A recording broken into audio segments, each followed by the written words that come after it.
on this record then, on Multi Love, is there one song that kind of epitomizes this, where you had that feeling of this is gold? I think I just really don't think that there's any part of this record that that is apart from there.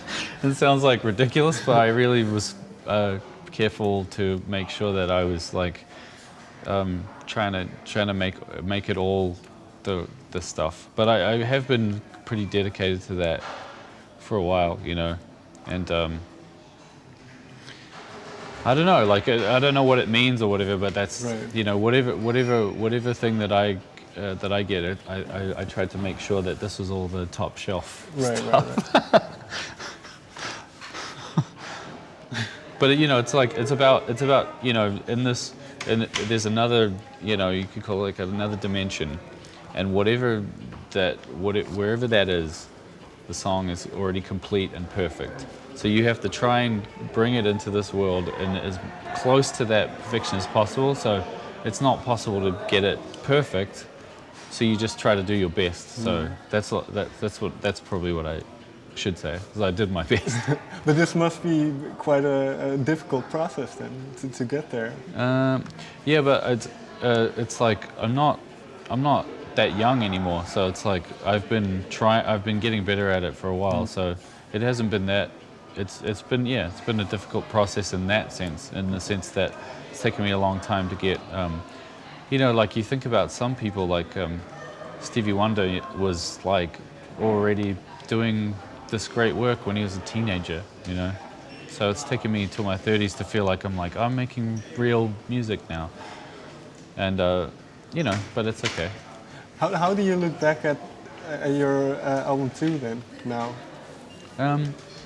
Proud of it. It's good. I think it's good. I just didn't. I was just more modest.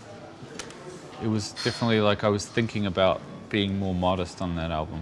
I was trying to be modest, as like it was part of what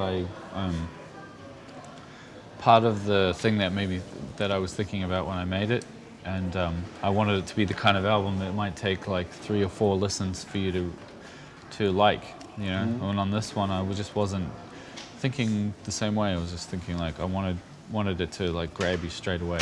Is there something that changed in your mindset about this? Something particular? I was just really like, I didn't have any money to make my records, and I was in a really, my health was bad, and I'd been touring and partying, and I was just in a kind of a bad space. So I was just not in a strong position. Now I just feel better, so I was feeling more ambitious. You know, I thought like, I'm going to make something more ambitious, and I suppose I was just in a different space, you know.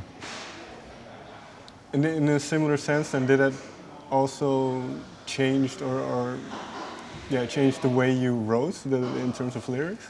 The lyrics, yes, like melodies and songwriting and the music, not the music was really similar, I think, but the lyrics, I had this line from the old album that people kept asking me about, which is the first line on the album, and the line is "Isolation can put a gun in your hand," and people kept asking me about it, and all the reviews they would mention it and stuff, and I started to think like, what is it about that line that people like so much, or what is important about it? So on this album I thought like, I want to make every line have that quality that made that line stand out, you know. So I tried to make it, every single line of the lyrics I tried to make as, I don't know, it'd have whatever that quality was, that kind of mysterious, attention-grabbing kind of quality. So I just tried it out. That was kind of like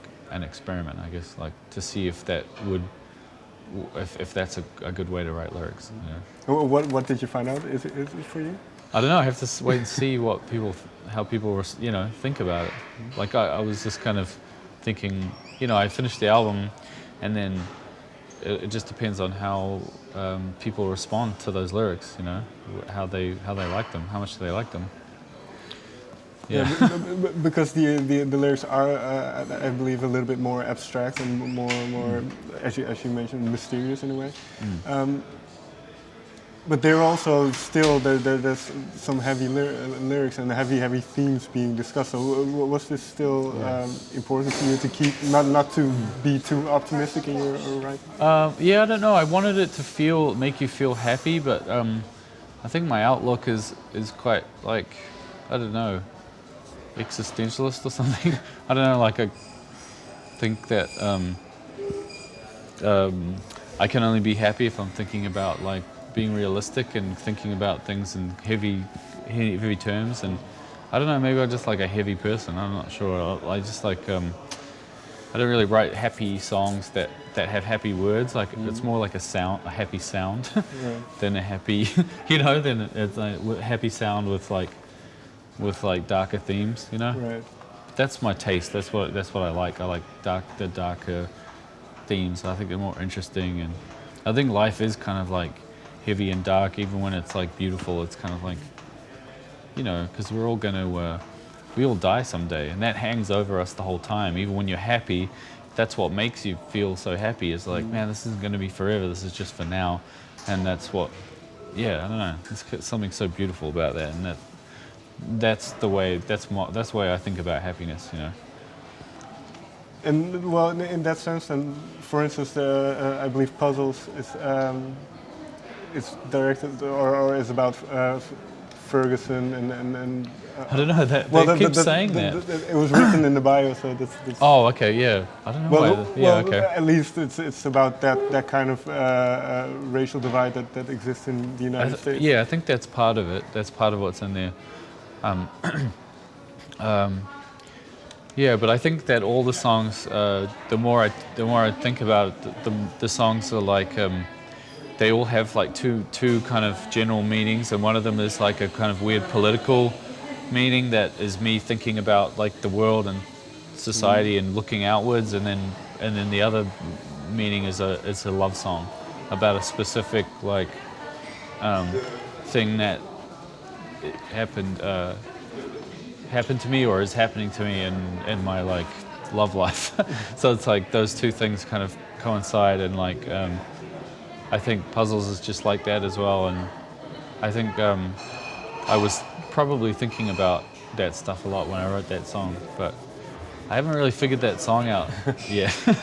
Do you when you write songs, do they change in meaning over time for you? Usually I just figure out what they're about, because I let them like I let myself write the song, and I don't worry about what it means straight away, but they always mean something, and sometimes I know a little bit sooner, and sometimes it takes me a long time to figure out. Yeah. And well, you mentioned kind of these songs having two parts, a kind of broader political type thing and something very personal to you, something that's happening to you or happened to you before. Yeah. What do you get out of kind of, does it help delving into all these topics that are so personal to you? Yeah, I think so. I mean, because